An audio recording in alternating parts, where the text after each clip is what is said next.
Assalamu alaikum. This is Megan Wyatt. I'll be answering your question here about Islam. First of all, thank you for writing in and giving the details about your marriage of 17 years. The first place I want to begin is actually to say that it sounds like you've been doing a lot, mashallah, over the course of your entire marriage. You mentioned a lot in the question that I have here in front of me, details about trying to talk with your husband and trying to cook meals and trying to do things for him, and even a willingness to be flexible that you said, I don't mind if my husband has certain demands and I don't mind if he asks for certain things as long as it's not going to compromise you as an individual or disrespect your feelings. So I hear in you, mashallah, a woman who has worked really, really hard, someone who's tried really hard to do her best to be honest and flexible and sincere and to compromise and to be willing to compromise in all the areas that you were able to do so without it causing harm to you. And in this process, there's been all these years have gone by, but up until recently, with your husband moving out, which I know you said was a surprise, nothing has changed, right? So it sounds like for at least 16 years, there was this situation where no matter how hard you tried, no matter how much you communicated, no how many different ways you tried to explain something to him, as you said, he just wasn't having it.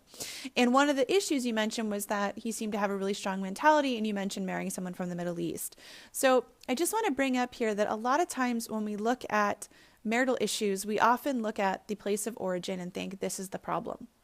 And yes, it is true that there is culture. And yes, it is true that, culture does shape our ideas of marriage. It shapes what we think a relationship should look like. It shapes the role of a man and a woman in relationship and who does what.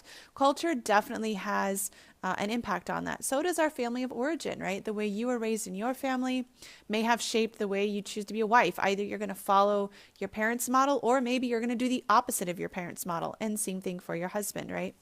However, there is a limit to culture in the sense that when we say someone has a strong mentality and we use their culture, we're often trying to blame a culture for something that actually isn't from the culture itself, but rather it's a character defect in an individual. Because within every single culture, right, people often talk about a certain attitude, right? Oh, attitude from this place, attitude from that place.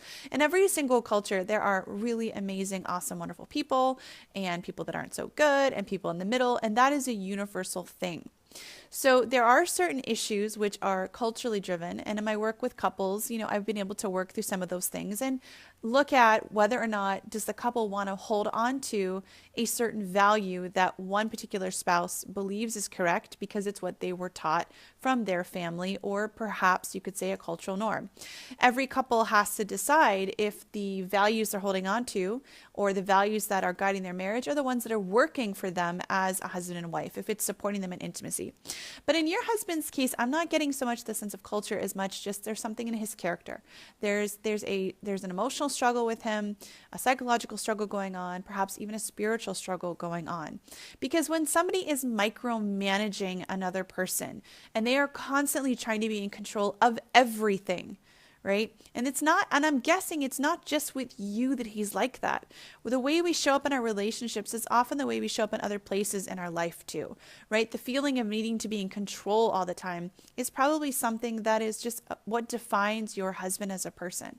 So it's not about culture. And why that's a good thing is that if he can start to understand why it is he feels the need to control everything, why it is he feels like he has to micromanage you, what it is he's trying to gain in this process. And I'm looking at that from that positive sense, because when you mentioned that he's moved out of the house, this past, or I don't know if it was 4 months ago in your message, or it was a year ago. Sorry, I have the details here in front of me, but that he's moved out and that you didn't see it coming, right? That you didn't know that this was going to happen. This may actually be a positive thing, because you mentioned he's gone to 3 different psychologists since moving out. He's reading books on, psychology. He's reading books on marriage. Maybe right now he's in this place where he's going to have a moment of reflection. What is it that I want in a relationship? Why am I being the kind of person that I'm being? My wife for all these years has been telling me certain things. Maybe he's going to read something. Maybe he's finally going to get that one psychologist, that one therapist, that one person, that one relationship coach, that one counselor, or that one book or quote or video or something, and a light bulb's going to go off.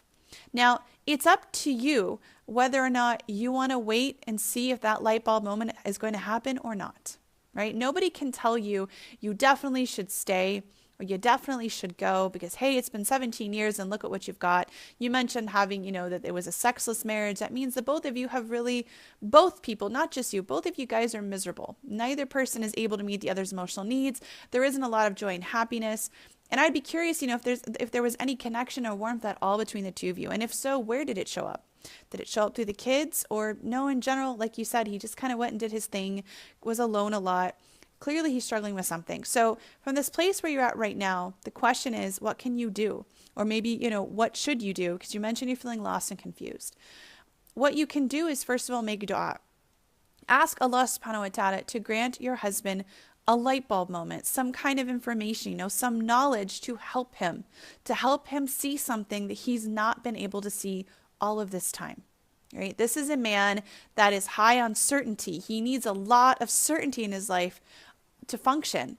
And if you take that kind of certainty away from him, he starts to unravel as an individual. So you've been at the brunt of that certainty and the brunt of that security that you have to obey every single thing, or he's going to unravel as a person. Now, if you think that there's a possibility that he is going to have some insight, could possibly change, then again, first, make dua for him. And second, you can give him that space. You haven't fully separated yet. You're living apart. He's trying to figure himself out. That is great. That is great because no matter what, you want good for him, right? He is the father of your 3 children. So you want him to heal. You want him to figure things out. You want him to find knowledge or to find a person or to find a mentor or someone that's going to help him grow, because he's going to be a better father because of that. He's going to be a better human being because of that. He's going to be a better Muslim and servant of God if he can get that opportunity. So definitely make dua for him and make space for him to work on himself. One of the things that when one spouse is trying to change that can happen is that they're trying to get better or they're trying to figure themselves out. And either the other spouse becomes extremely impatient with that level of change, or the moment that person makes a mistake, like they're like, boom, right back at you. See, I knew you couldn't change. I knew you're the same person. And there's conditions for this, right? You need to make sure that there isn't any physical violence in a relationship and that there's no severe emotional abuse. If there's any kind of abuse in a relationship, then I'm not a fan of second chances. That to me is a sign that you need to get help, a third party involved to protect yourself, right? You don't give chances to someone when you're in an abuse cycle. In your situation, it's a little unclear as to exactly where the line is and where it's been crossed between the both of you. But if you choose to stay for a while to see if he has that light bulb moment, then make dua for him. Support him. Be open. If you're in a place where you feel done, right, that you're just like, I did this for 17 years. He's moved out as well. He surprised me and shocked me. He couldn't answer your question about what does he want out of a wife or a marriage, which, by the way, was actually a positive, because I would rather him not know. As much as I know that hurt you, I would rather him not know than just throw out some answer like, oh, the purpose of me in a marriage is that to have a wife that obeys me, etc., etc. I'm actually happy with the silence, because at least that's a sign of someone that's deeply thinking and reflecting, and that's a good thing. But if you choose, to be maybe you're done at this point. Maybe what you want is permission to step out of the relationship, I don't want to be with someone that doesn't know why I'm in their life. I don't want to be with someone that doesn't value me. You have a right to do that as well, right? But either way, I think right now the most important thing is for you to walk away knowing that this isn't your fault, that it's not something that you did, that you tried so very, very, very hard, that he has finally taken responsibility for the state of your marriage. Finally. It took a long time, but finally he understands there's a problem within himself. Respect that, accept that. Give yourself some relief in knowing that it's not you. And again, pray for him to have the opportunity to change and grow. And from here, decide, what do you want for yourself? He's now thinking about himself, and he's finally working and reflecting on his life and who he is. What do you want in yours? This is the opportunity. This is the space now. If you didn't do it before, now is the time to also think about your emotional well-being and your spiritual well-being and your own needs as a woman and as a wife. What do you want to do moving forward? So I hope this gives you a little bit of help and a little bit of support. Take care. Assalamu alaikum.